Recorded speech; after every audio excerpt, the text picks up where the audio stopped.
a lot of the vitriol that was geared at me was for the simple fact that he was represented by Tom Tavares Finson, a Valerie Nita Robertson, and because they couldn't do it, a black Rastaman could not do it.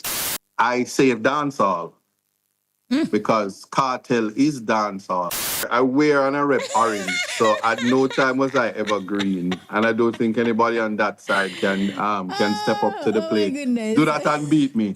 The best of them over there couldn't do it, but I did. Shout out to Mr. Tom Tavares Finson. Let's clear the air. I mean, Young Cartel still linking. Let's clear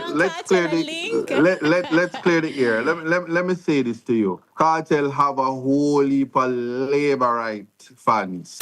At least be more talented than Vegas. So you don't have to seem like a real green shower ranger submerging yourself in political life and you don't have the competence to do it.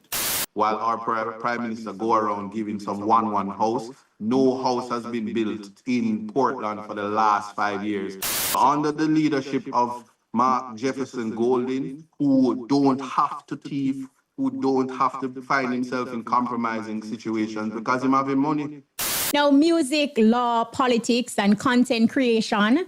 Few can wear so many hats, but ISAT Buchanan isn't your average Jamaican. From reggae singer to fierce human rights attorney, and now stepping boldly into the political arena as the PNP candidate for East Portland, ISAT proves that versatility isn't just a skill, it's a lifestyle.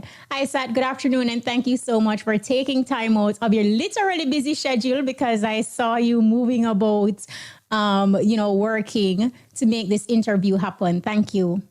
No problem. Thanks for having me, Kshema, and good afternoon to your listeners. Right. No, there is only one way we can kick off this interview is to get started with your foundation. What was it like growing up with Big Youth as your father? Oh, well, I didn't know Big Youth was Big Youth until I probably until I was a teenager.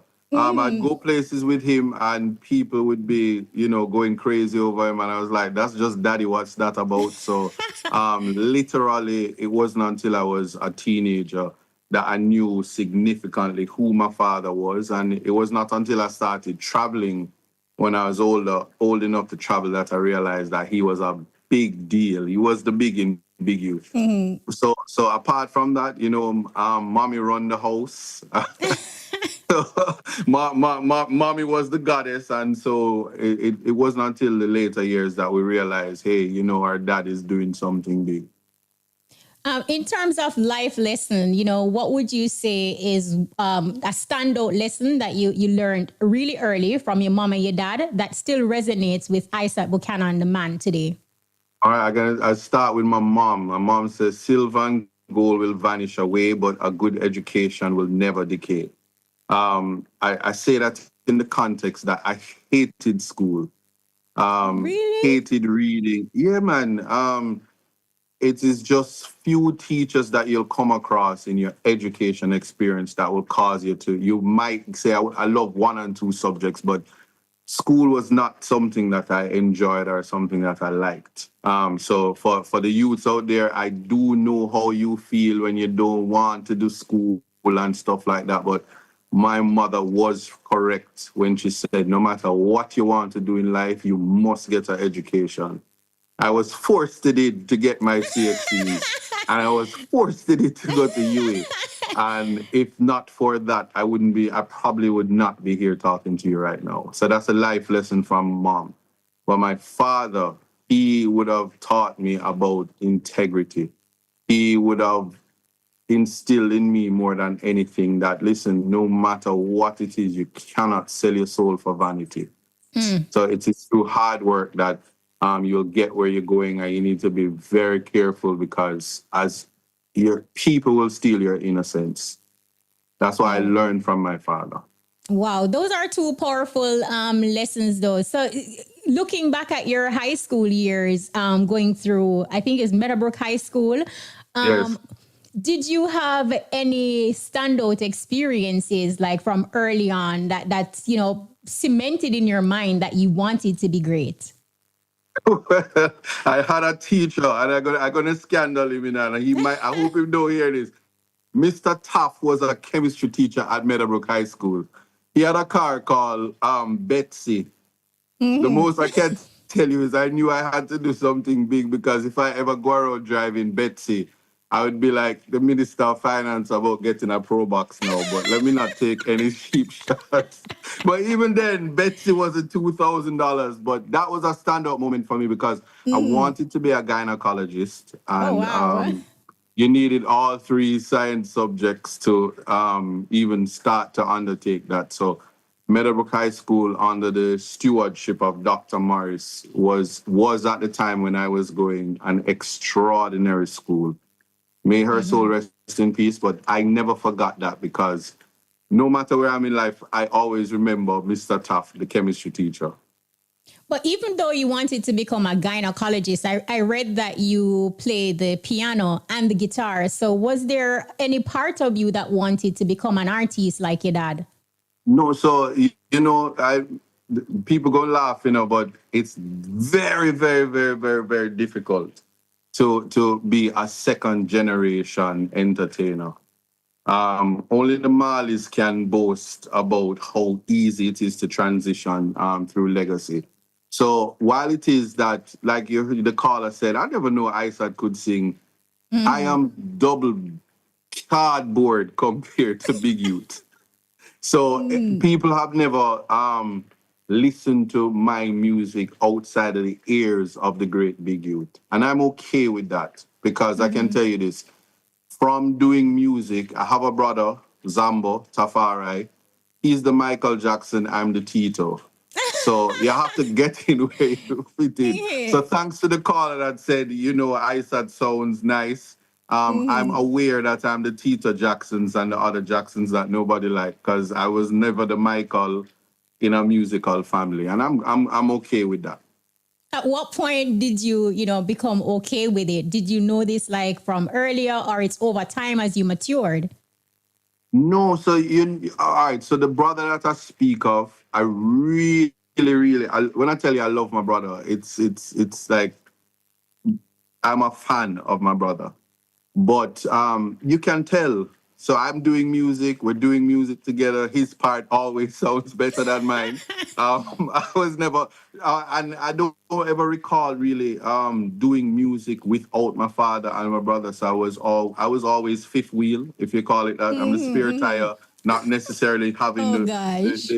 and I like I said, I'm okay with Okay, that, because I also knew that I was multifaceted, multi-talented. I always knew that.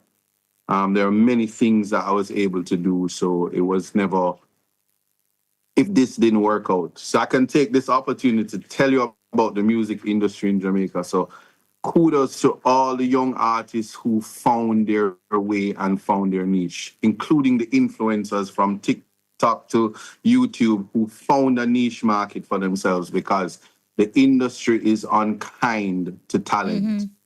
The industry is unkind and is riddled by nepotism. And I'm going to even say maybe that's okay as well, because that's the world. But sometimes I feel that if we gave the platform to many other artists, there is somebody for every. There is 100,000 people for everybody who has music, because music is freedom and music is liberation.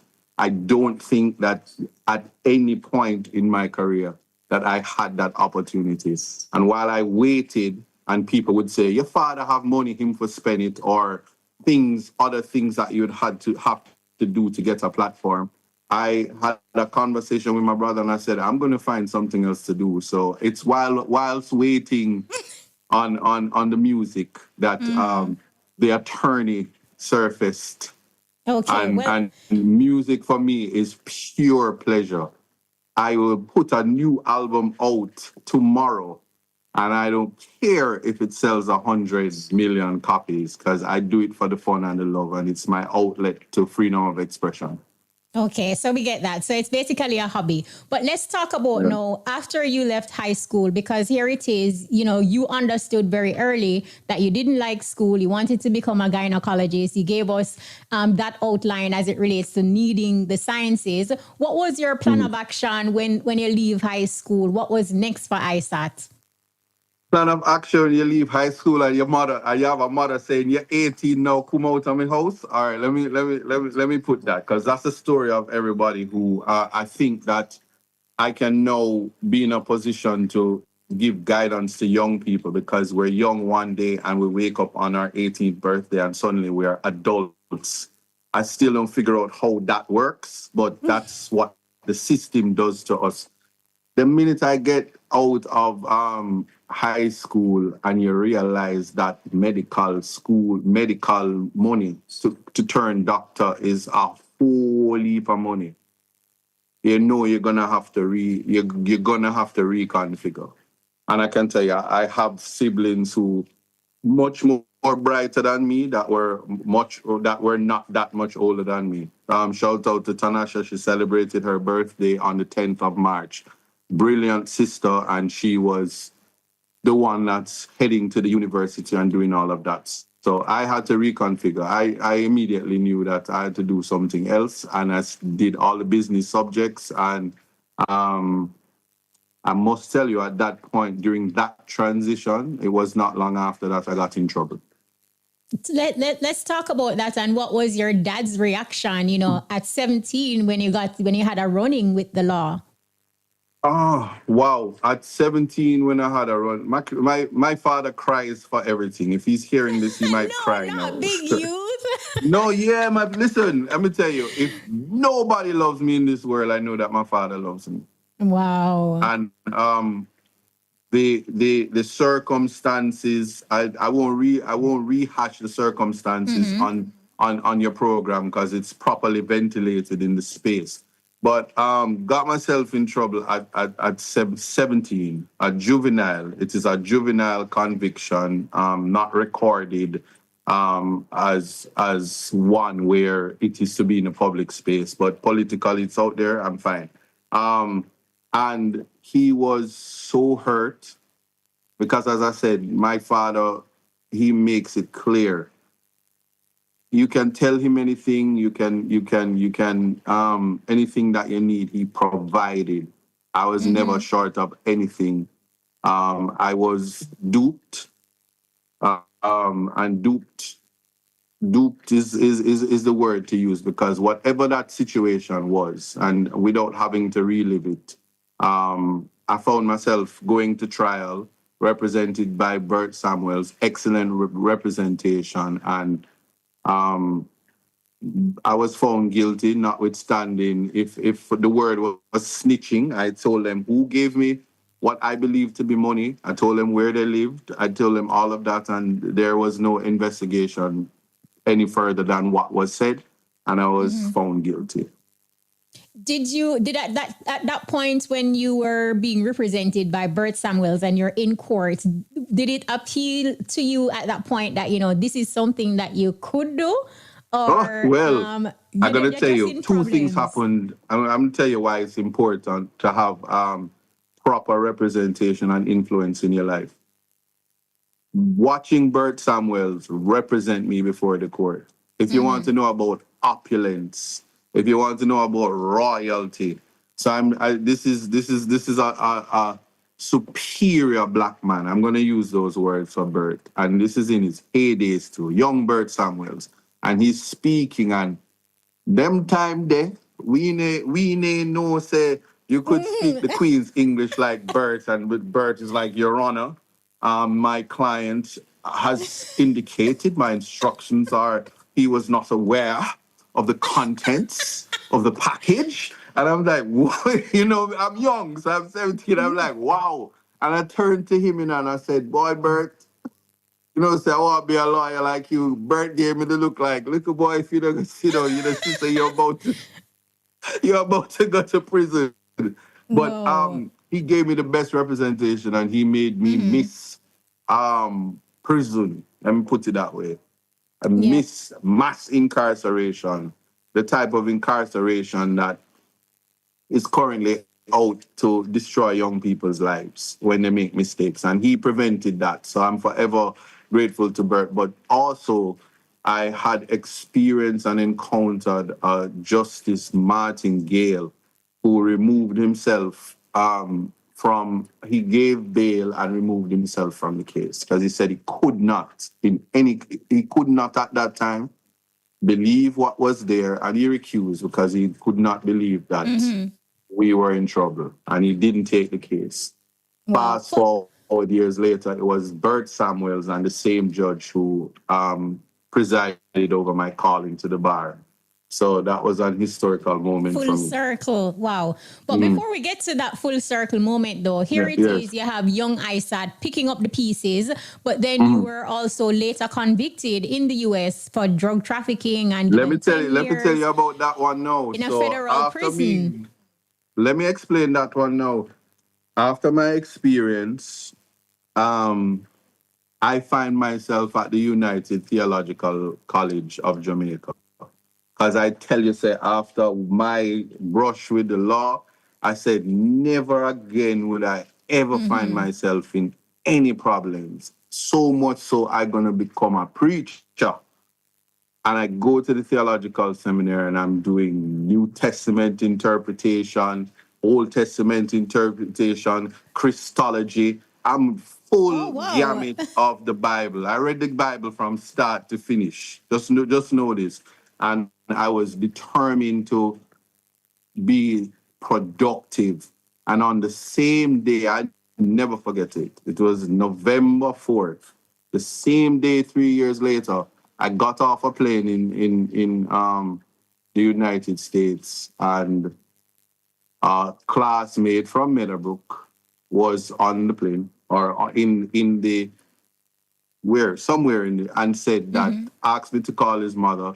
Eventually said, hey, the immigration or customs officer said you can't have communication. Come with me. And I was detained, and the next thing I know, I'm a kingpin. Oh, wow. And then fast forward, I was convicted for conspiring with myself to bring drugs. And the young man was found not guilty.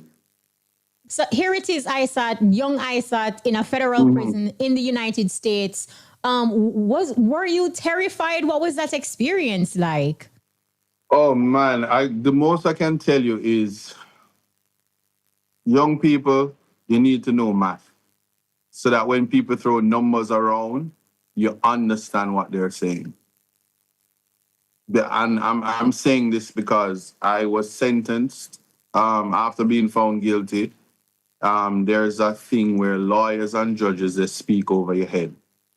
So they're talking and you don't even know they're talking about you, and they're discussing and mitigating circumstances that you don't even know it's you. And the judge just look at me and say, get up, Mr. Buchanan, you are sentenced to 120 months. How long did it take me to figure out that 120 months was 10 years? Wow. I'm not sure, but when I figured it out, I just knew that I could not figure out how or what. Like 10 years is a very long time. And to ask a 20-year-old to figure out what 10 years would be or what you'd be doing, of course I was terrified. And then you watch prison movies and you everything's about shanking and murder and all of that. I was like, boy, I don't know how this is gonna work. But I must say to you, it was a non-violent offense, and America has the Bureau of Prisons in America has a prison system that is a humane system, a federal prison.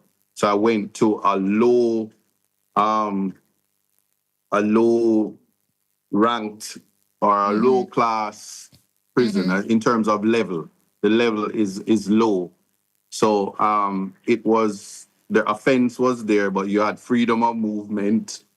The minute that I got there, they took me to the education department. So I was working in the education department. From that, it was in Pennsylvania, I remember, and it was not still today, as I'm talking to you, there are people who live, the living conditions of the average Jamaican was not as prestige as where I was. Wow. Yeah, so I don't know if I'm painting the best picture, but the first time I knew about inhumane conditions was when I became an attorney and realized that persons were incarcerated like animals. So I wasn't in a bad place. I worked in the education department. By the time I left there, I must have had close to 100, 78 thereabouts, closer to 100. I'm just that I assisted Jamaicans to get their GED. Some of them I've seen since. Oh, wow. And just generally, I was in the law library and the education department, and I did great work. Let me say that way. Okay. So So that's how I passed my time. I guess keeping busy, that in itself provided you with hope as opposed to seeing your life as being completely over. That's correct. And God. My experience with God would have been through, when I say experience, because I went to the United Theological College and I was never grounded in God save and except through my experience. And I found myself trying to understand religion, finding religion, and through that I would have interfaced with the Nation of Islam. I would have interfaced with Christianity, Rastafarianism, and understanding in terms of how to communicate with God. And so my relationship with God is one which I don't expect anyone to judge, but I know that God is present in my life, and I fear nothing. Wow. From my experience. So here it is now, after you did some 9 years and so, and, you are returning to Jamaica as a deportee. What were some of the challenges that you experienced? Big youth son get deported. Well, I mean, talk to us about that. I'm laughing in my head because I'm like, if somebody tell me Buju song would apply to me in my life, I'd never believe it. But yeah, boy, get deported, come down. Yeah. Broken down the money, but Big Youth was there to pick me up. I never forgot that.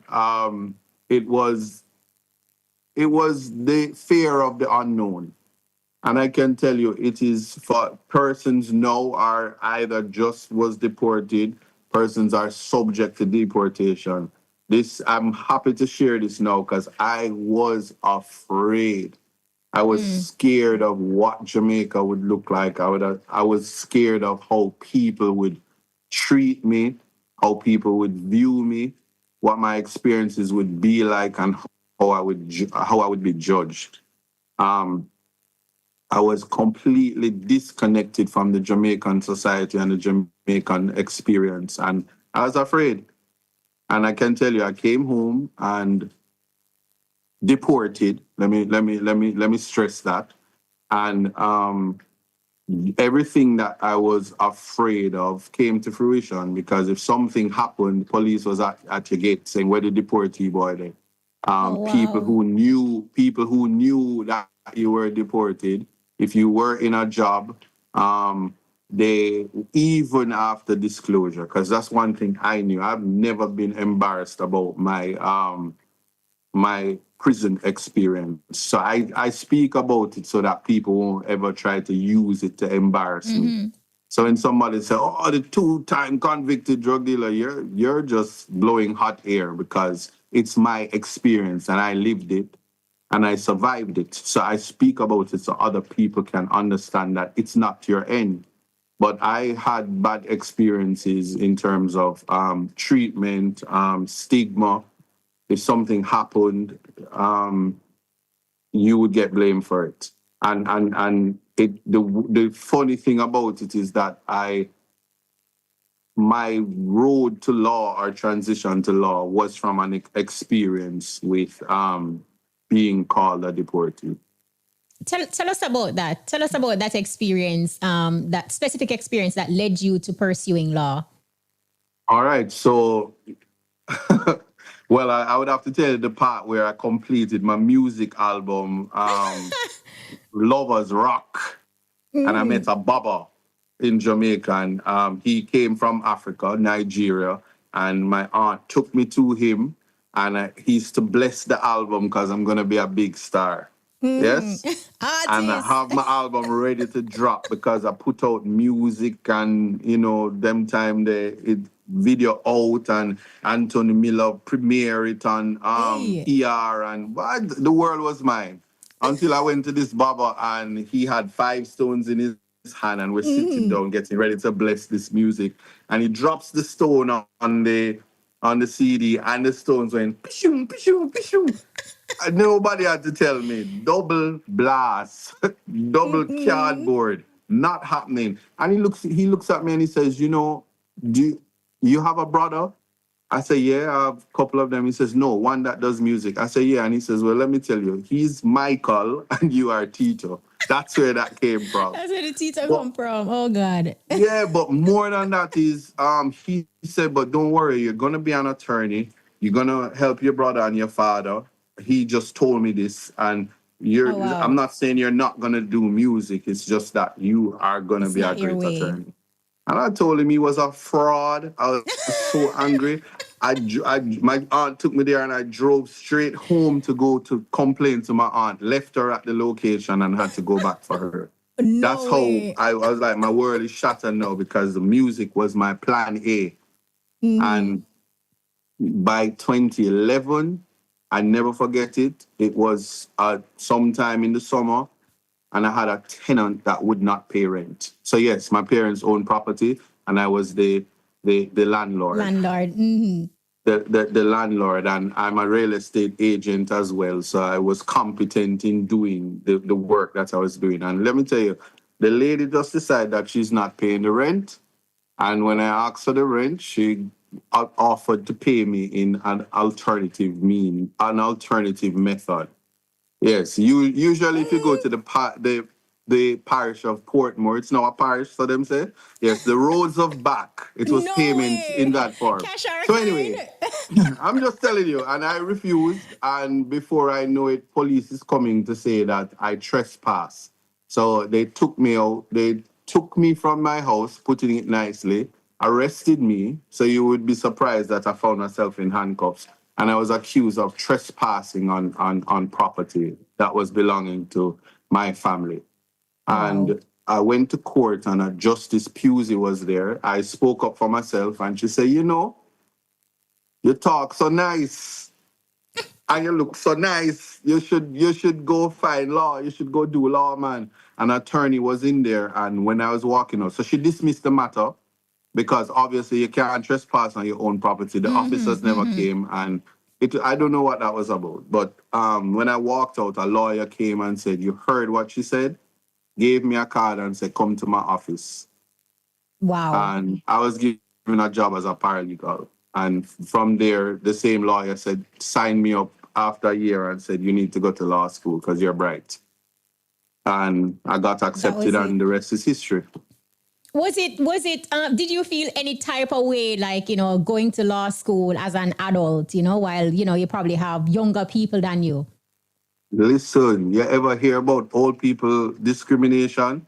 That's the only reason why I don't tell people like, well, let me behave myself. That's the reason why I have respect for the dinosaurs who remain in politics. Because what they did to me when I was going to law school at 34, and these little 18-year-olds would say, so what did this old man, what's he doing in the class? And they'd just be so rude. And then I found the remedy for that. And I got them really good. There was a contest called Mr. and Miss Law. And I entered. Did you and win? They said, why is this old man entering? But I entered and I won. Hey. So it shut them down after that, and it was smooth sailing after that. Oh, wow. What an interesting story. Yeah. Having lived through both sides of the justice system, though, as an accused and now as a defender, did these experiences kind of, help you in terms of how you relate to your clients and were you more understanding? Absolutely. I understood that a day in prison for an accused who is cloaked in the presumption of innocence is like 10 years, 1,000 years in thy sight. Let me put it that way. And more so, sometimes when somebody is accused, they're tried in the public.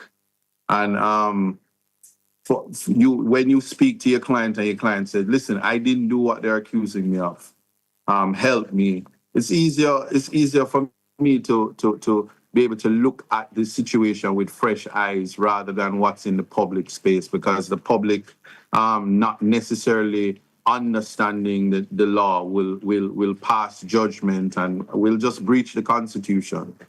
And so I have a little bit more compassion and empathy because I've lived the experience. And sometimes for me, I no longer go around trying to say to somebody, "Well, I'm innocent," or "I didn't do it," because I understand legally what prison is about, what the justice system is about. And because of that, I'm able to explain to my clients. So it makes a difference in terms of when to plead guilty, when not to plead guilty, what's the ramifications of what you're accused of, and how to get around the stigmas and even continue to travel in the world, notwithstanding. One of your biggest cases as a lawyer is securing VYBZ Kartel's freedom. How did you eventually become a part of his legal team? Once again, the most honorable and erudite Bert Samuels, whom when I told him I wanted to be a lawyer and he heard that I had graduated, he participated in the calling, and as soon as I was called to the bar, he said, "Let's go. This is a case that you're going to do. Go work on it. It's 10 volumes. Go and read it." And I submerged myself into that. And it was a good thing that I read the 10 volumes, because while we were doing the appeal, some issues about metadata came up, and the Valerie Nita King's counsel, may her soul rest in peace, when I was attempting to explain it to her, she says, "Stop right there. You're going to tell the court. You can do it. I believe in you." And at 6 months at the bar, I was addressing the Jamaica Court of Appeal. Of course, we lost that case, but I made it clear that the decision by the court was wrong. And I communicated that to Mr. Palmer, and he just like a crazy person was like, "You go do the case." I was like, "Okay." Wow. There you go. Yeah. But beyond the legal window, what did that moment mean to you personally, knowing the odds and even the public pressure surrounding the case, and you also being so green? Wow. I wear and I rep orange, so at no time was I ever green, and I don't think anybody on that side can step up to the plate, do that and beat me. The best of them over there couldn't do it, but I did. Shout out to Mr. Tom Savaris, Vincent. Anyway, let me just tell you. That's the thing about time, that people don't understand the concept of time. I came on the case, as I said, 6 months at the bar, but I argued that case before the Privy Council. So when I was 6 years at the bar. So that's a significant difference. And 6 years at the bar, I would have taken the government to court about the state of emergency and beat them. Taken them to court about the Rasta case and beat them. Several constitutional matters, I would have understood the importance of the presumption of innocence, the power of the Constitution. And I was always advocating, even before I took the cartel case, I had freed George Williams from prison, who spent 50 years in prison. And so I was doing the work, and I was preparing myself. And they always said that when the student is ready, the master will appear. And the Privy Council did not hear that matter till I was ready. I tell you, that's the intervention of God.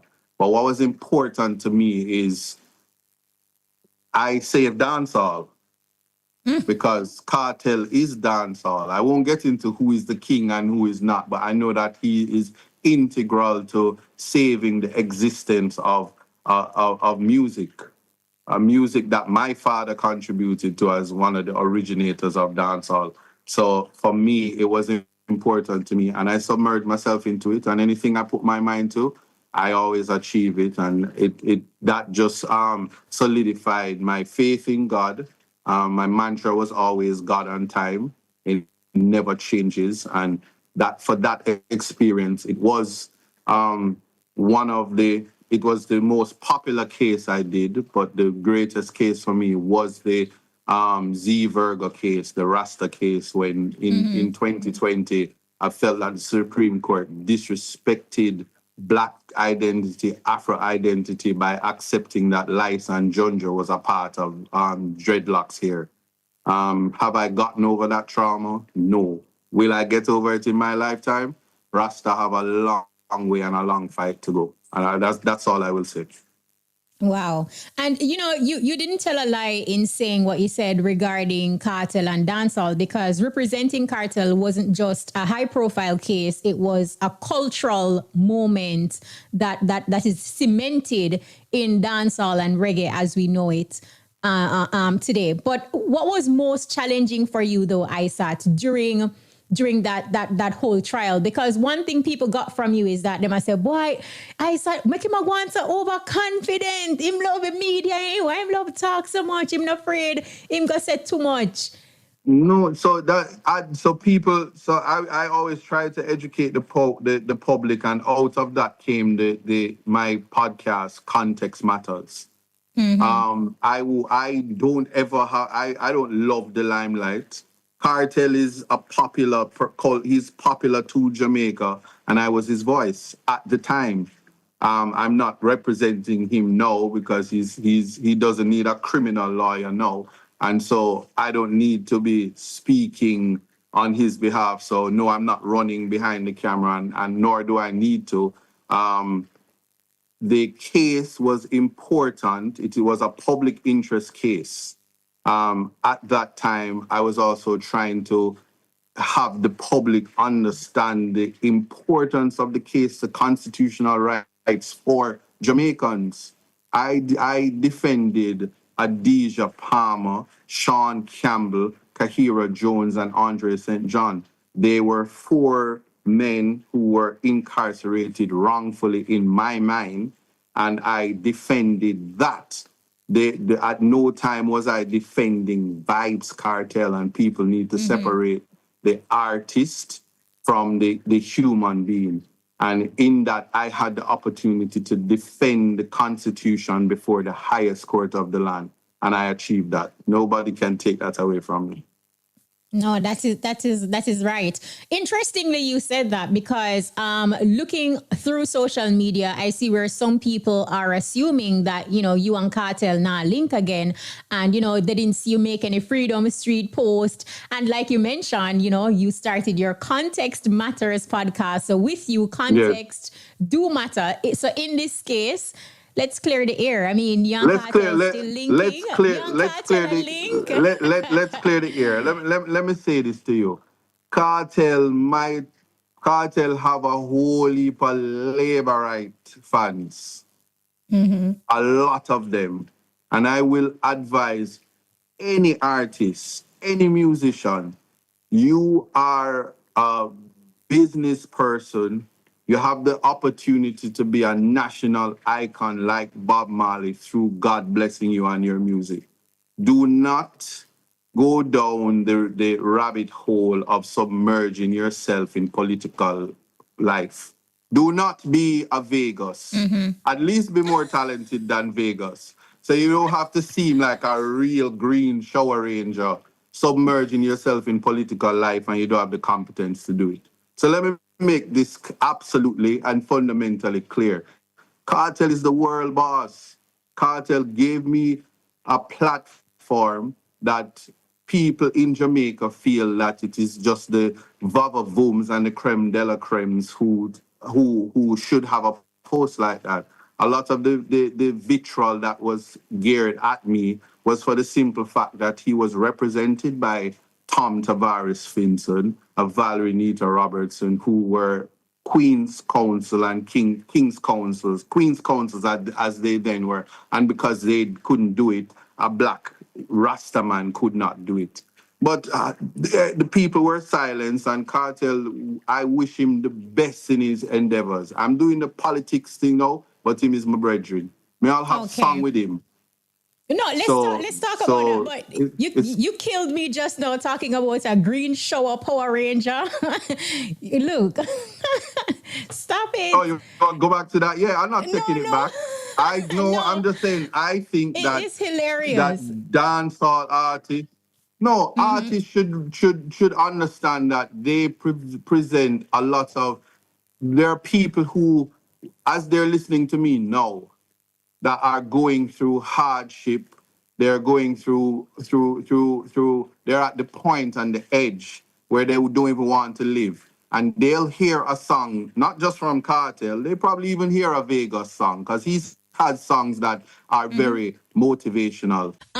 So you said something before, but I want to ask you this question before I go to Sure. that. You said that you have a collaboration with VYBZ Kartel. When are you planning on releasing that song?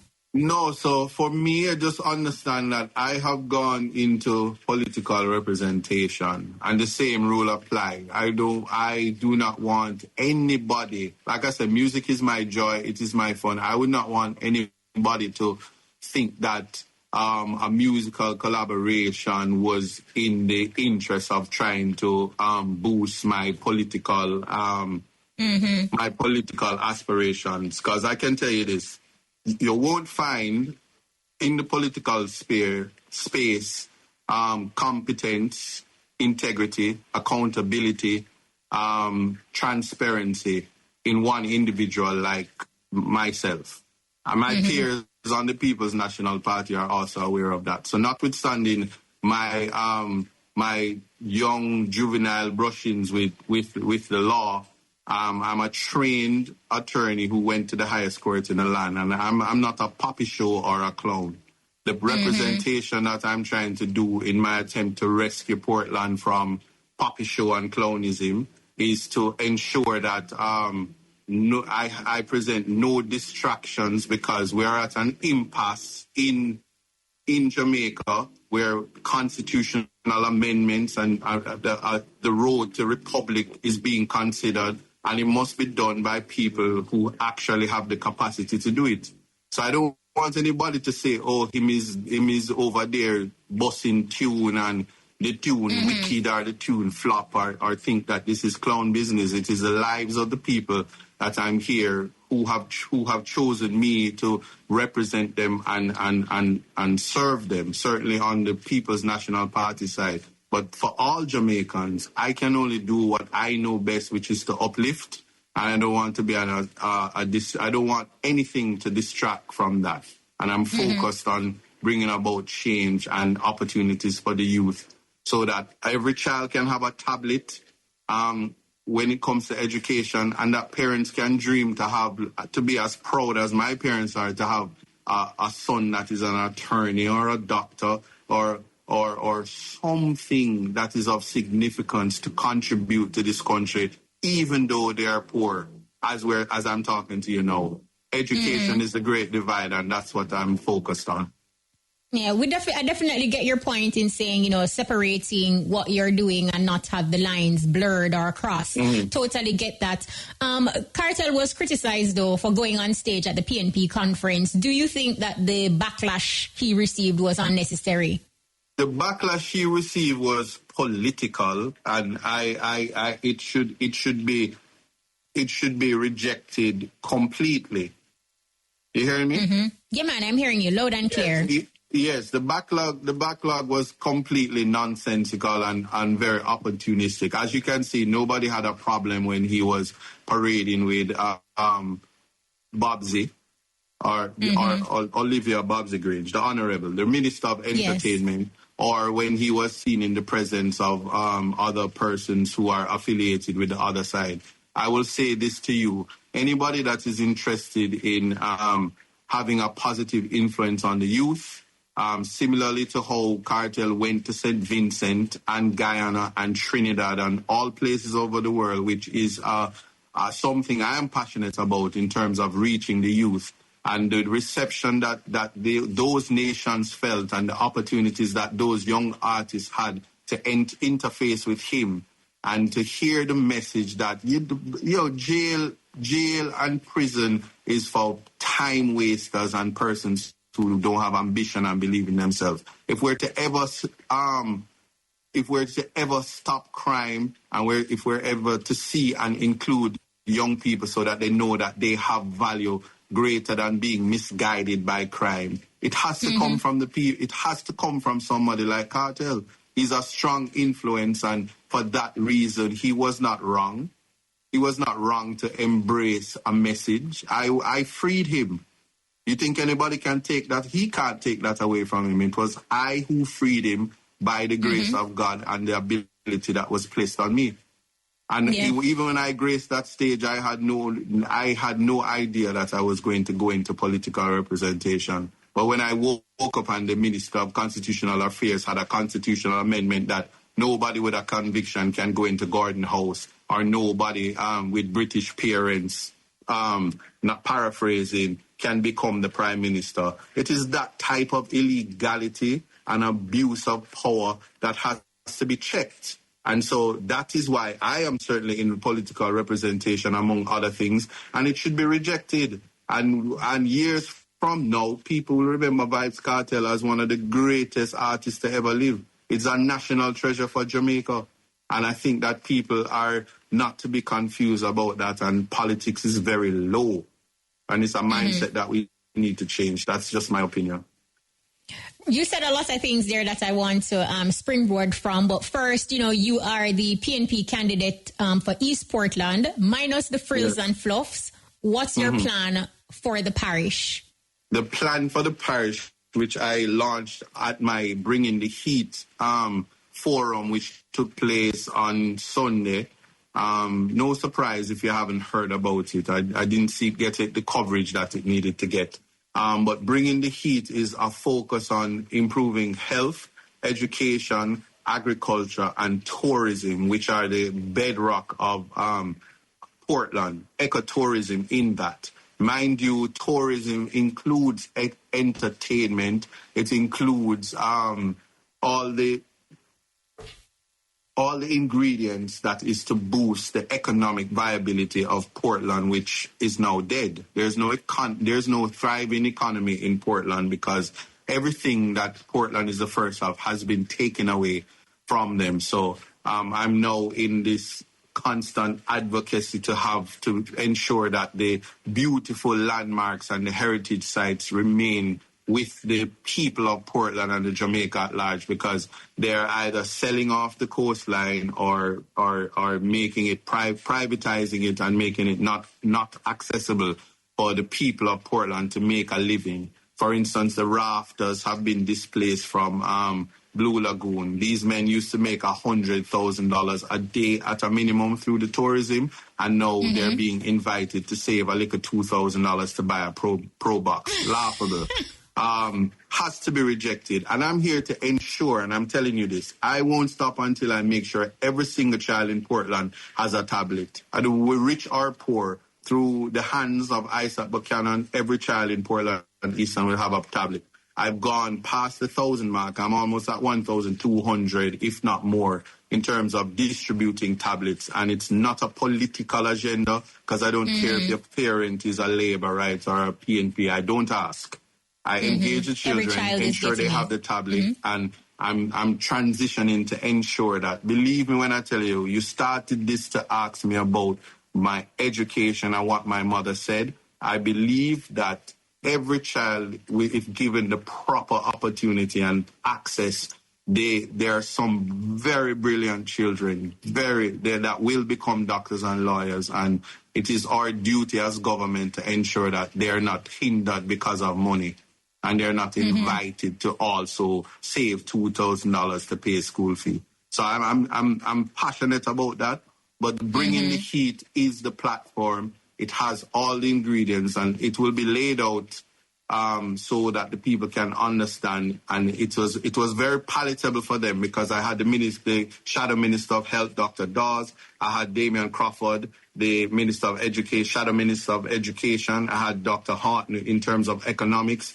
And I had Ralph Gonzalez, who is from St. Vincent, the Prime Minister of St. Vincent, who has a health facility, which I St. Vincent along with Vibes Cartel, and he went to that facility for his illness at the time. And just to talk about housing, 2,800 houses built since burial, while our prime minister go around giving some one house. No house has been built in Portland for the last 5 years, and every single year students graduate from all the high schools. So you can just imagine, where will they live? How will their lives improve? That is what I am here to do, because I uplift lives, I change lives, and I do the impossible. So that's why I am here.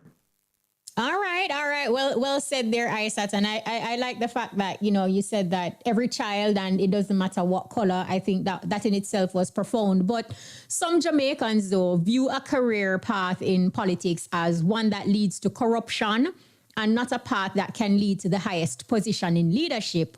How do you think we can change this narrative and perception some have of politicians?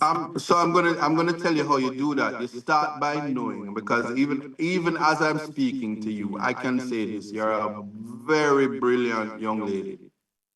I'm sorry that you haven't thought of having the ambition to go into politics. So some of the butus and some of the low-minded persons and the persons who lack capacity aren't in there behaving like they're vultures to take from people and not trying to uplift people. A good leader is one who is grounded on love, compassion, empathy, and respect for human rights. If the least among us aren't put in a position to fend for themselves, then what we are doing is continue to live in a corrupted country. So rather than being criticized for entering the political arena, I implore all my colleagues, because there are some very brighter than me in the legal profession, to take on the mantle and enter representative politics, so you can weed out the thief them, weed out the cockroach them, weed out the people who are corrupted and careless. I'm still in shock that after listening to the budget, and people will, context matters, that the Minister of Finance will sit on a platform and say you can save $2,000, take $72,000 and buy a Pro Box, while they can buy Benz with vehicle concessions, while they have the 300% increase, while they can remain in government after they take the vehicle concession money and buy them sister Benz. Tom drunk, but Tom no fool. And I'm saying we must rid Jamaica of the two Jamaicas existing at the same time and start to treat our citizens as the most important resource in Jamaica. So no, to the youths, male and female, do not let nobody tell you say you're less than them. Them no more than you. You, the people, are the boss of the people who are behaving like they are superior. And I can tell you this with no apology. A lot of the people currently in political representation, they're not second generation. And a lot of them cannot explain their wealth. And that's something that people should consider when they're thinking about how we envision a better Jamaica. So under the leadership of Mark Jefferson Golding, who don't have to thief, who don't have to find himself in compromising situations because him having money.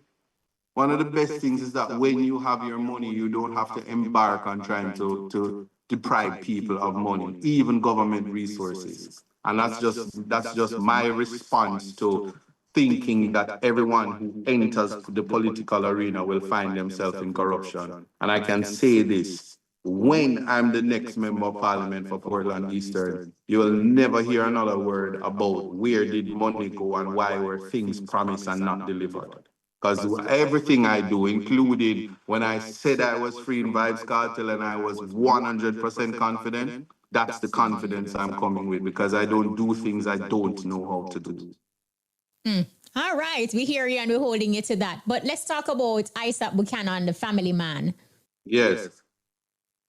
What we need to know about ISAT when it comes to family, marriage, children. What you need to know about ISAT is that marriage, having been a lawyer, is not something that we have undertaken. And when I am the member of parliament. I'm in a area where you have to worry about phobia, I have to worry about sore foot and running belly. I will reveal to the public my family.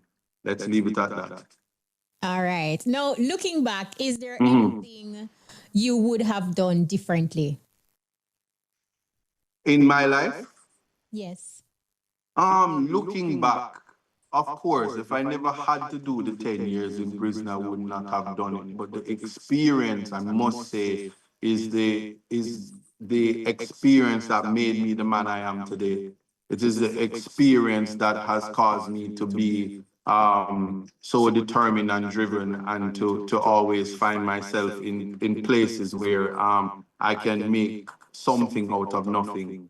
So the time, because time is so is so important. I've always, and I can share with you because you asked a very profound question. Because life is something given to us without knowing we are to receive it. The concept of time is one where it's so limited. It's oftentimes sad that you would have to waste it. So to languish in prison for almost 10 years, no matter what you do, you'll never get it back. And so there'll always be a what if. What would ISAT have become? Who would ISAT have become if he was not, if he were not um, locked in prison for 10 years? And so that stays in my mind. But I'm blessed by God. I'm thankful that I have had the opportunity to be selfless, and through my redemption, I have touched many lives in ways where um, the way I believe in people and the way I'm allowed to help people, even through my legal practice, which majority of it is pro bono. I'm grateful for that. So the only regret is the what if in terms of what I could have done with the time. And I will implore persons that every day is precious, every year counts. Time is so important and valuable and so short that you should make the best of it. You are not an island, you do not stand alone, and do not be afraid to ask for help and assistance. Mash down your shame tree, broke it up, and attack life and become the best version of yourself, please. And finally, what advice would you give to young Jamaicans who want to pursue law, especially those from humble beginnings? Let me tell you something. You see, if you're bright, you're going to always be right. Apply to the University of the West Indies. Go in at the people them classroom. I promise you, pray to God. God is going to put the people in your life to ensure that you finish. All you have to do is start. And if you know that you're bright and you're passionate about law, contact ISAT Buchanan. If it were up to me, every child that had the ability to become a lawyer, you would be a lawyer.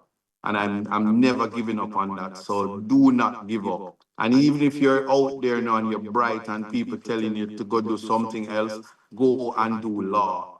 You can, even though I'm an attorney, please understand I'm a book writer.